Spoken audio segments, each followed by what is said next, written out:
بسم اللہ الرحمن الرحیم. پہلے بن کے لے لیتے ہیں کہ ایک تو انہوں نے مروجہ ایصال ثواب کا طریقہ دیکھا، یعنی ایصال ثواب کے لیے پڑھے جانے والے قرآن کا طریقہ.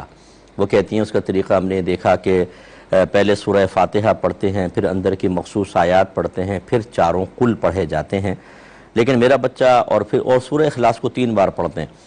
میرا بچہ جن قاری صاحب سے پڑھتا ہے انہوں نے بتایا کہ وہ قاری صاحب ایسے کرتے ہیں کہ پہلے چاروں کل پڑھ لیتے ہیں، بعد میں سورہ فاتحہ پڑھتے ہیں. کیا حکم شرع ہوگا؟ بہن نے اپنے رائے ظاہر کرنے کی کوشش کی تھی تو میں نے روک دیا کہ وہ غیر ضروری تھی. میں جواب عرض کر دیتا ہوں. دیکھیں، ایصال ثواب کے لیے قرآن پاک پڑھنے کے سلسلے میں شریعت نے کوئی مخصوص طریقہ نہیں بتایا. یہ جو ہمارے اہل سنت میں ایک طریقہ رائج ہے، جیسے بہن نے ارشاد فرمایا کہ قل یا ایھا الکافرون سے شروع کرتے ہیں، پھر اس سورہ اخلاص کو 3 مرتبہ، پھر پیچھے آتے ہیں الحمد شریف پھر پڑھتے ہیں، پھر اس کے بعد مخصوص